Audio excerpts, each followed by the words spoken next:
Starlink Mini is incredible for staying connected off the grid, but it has one annoying thing about it. You're always tethered to a power cord. Now you can plug it into a big power station like this, but what if you really just don't want to deal with that? You want to be really untethered. Well, what I suggest you could do is use this new battery I got, the PeakDo. It's the PeakDo Power 2, I think it's called. Link Power, PeakDo LinkPower 2.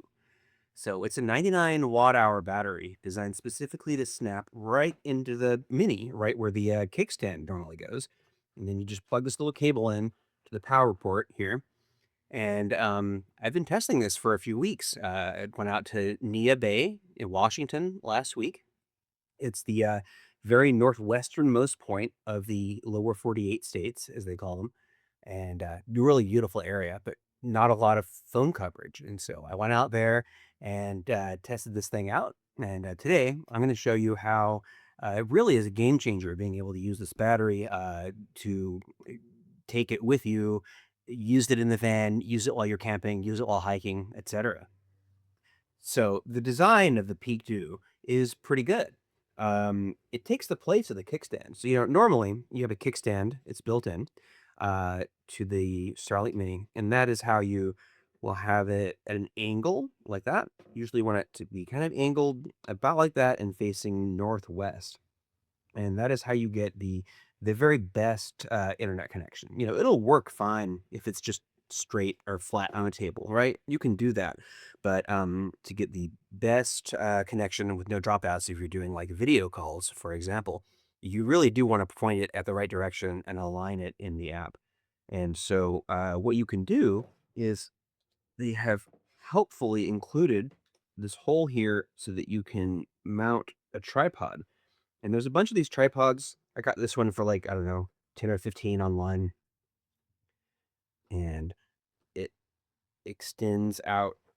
So, you can set it up however you like, at whatever angle you like. And that's pretty cool. So now you can set up your Starlink at any angle with the battery on it. The magnetic connector is also pretty cool because you can just connect it like that. It's connected with a magnet. Now you're charging your battery, powering your Starlink, and if somebody comes along and kicks the cable, they're not going to break anything. Now, where this thing really shines is in a van because the battery makes the whole setup so compact. I found a kind of secret weapon use case for it, which is pretty cool. So I'll show you. I'm going to remove this now because, it'll just be in the way otherwise. All right, well, let's turn it on. So I'm just going to push this button for a 1, 2, 3 count, and it blinks. And then that tells you the Starlink gets power. See here, that blue light comes on? That's the Starlink itself, not the PeakDo. That's the Starlink showing that it is powered on. And now, what I can do, this is really cool. Okay, this van is an old road track. It has this drawer here above the seats of the driver and the passenger.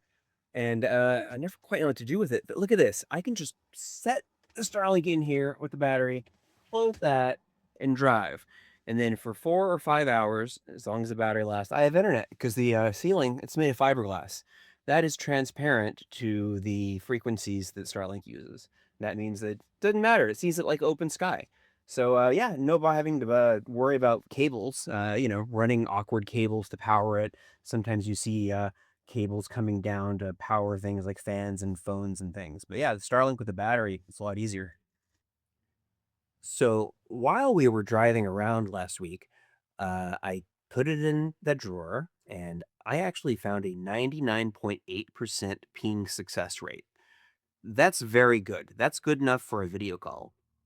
I wouldn't recommend taking an important video meeting on the road while you're moving, bumping on the bumps and, trees overhead. But amazingly, if I had been trying to do that on this day, it would have worked with 99.8% ping success. That's pretty amazing. The PeakDo comes with a pretty good app for Android and iOS. In here, it'll tell you the remaining percent of battery. It'll tell you how many watt hours remain and an estimate of the remaining battery life. currently using about 32 watts. That's more than usual. That's just because I only just powered the Starlink on, and so it hasn't yet had a chance to connect to the satellites. And a great feature of this is, say you're in bed and you want to turn your Starlink off and you don't want to have to go outside, just flip this switch off. Now it's not using any power, and then tomorrow morning when you're ready to use it again, flip that back on, and in a couple of minutes, you'll have internet. This is another cool idea for a Starlink battery. This is the Orbynexa tripod battery. You can see that it functions as a tripod, but it also has a 150 watt-hour battery built in.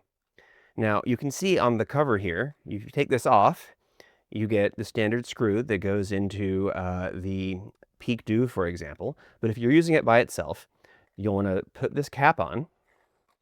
And you can see here that there's a bit of a flat piece on the edge. Now, you want to line that up with the pole adapter on the Starlink Mini on the little piece that's a bit flat. And once you find where that goes, it should slide right on. And now, once you have it, the Starlink Mini mounted onto the tripod, you'll just want to hand tighten this screw a little bit. You don't want to do it too much or you can damage the tripod cover. And then take the cable included with the tripod, and you would just want to plug it into the DC power source here. See that? There we go. And now you can see that the blue light on the Mini is on, and that means it's powered up. Because the tripod mount has an angle on it, the Starlink Mini should already be pointed at the right angle. You might want to adjust the direction it's pointed according to the app.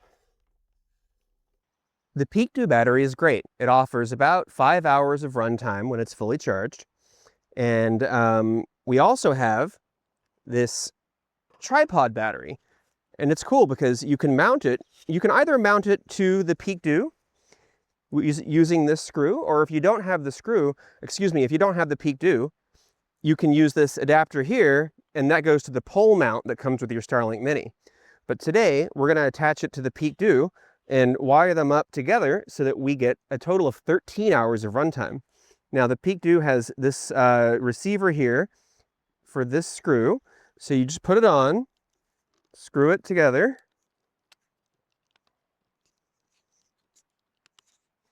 and then a little cord like this, Starlink power cord, comes with both the Peakdo and the tripod. So if you grab one of these and connect it,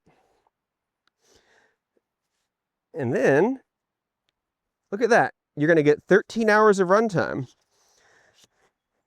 Now, I do recommend that you use the Peakdo app, turn on DC bypass, because right now what's happening is the tripod battery charges the Peakdo, and the Peakdo provides power to the Starlink. But if you turn the Peakdo into bypass mode, this battery is inactive. The power here passes through to the Starlink, and then once the tripod battery is dead, the Peakdo immediately switches to its own battery. And that saves you a little bit because you don't lose the efficiency, you don't have the efficiency loss involved in charging the battery when it's not necessary. Now, this tripod battery is great. The capacity, 150 watt hours. Combine that with 100 watt hours of the Peakdo, 250 watt hours. If you think the Starlink is, 20 watts, roughly, you're going to get around 13 hours. And that's exactly what I got in my tests, about 13 hours and 10 minutes. The Peakdo is great. It has lots of information. It'll tell you the current charge state as a percent. It'll tell you the current draw the Starlink is using, and also the expected remaining time on the charge. You don't get that information with the tripod battery, unfortunately. You do have just some little LEDs here that you might be able to see, and each one indicates about 25% of charge. So you don't have quite as much information. But this is a really great setup to use these two together. So which one should you get? I like the Peakdo because it's compact and it slides right into where the kickstand usually goes. It also gives you a lot of granular information so you know exactly what kind of charge you have and how long it should last you. However, if you want the longest runtime, This battery is going to last longer, between 8 and 9 hours compared to about 5 hours for the Peakdo. Of course, if you want the most runtime possible, you connect these two together, and in my tests, I've got over 13 hours of continuous runtime without having to be tethered to a wall outlet. You really can't beat that.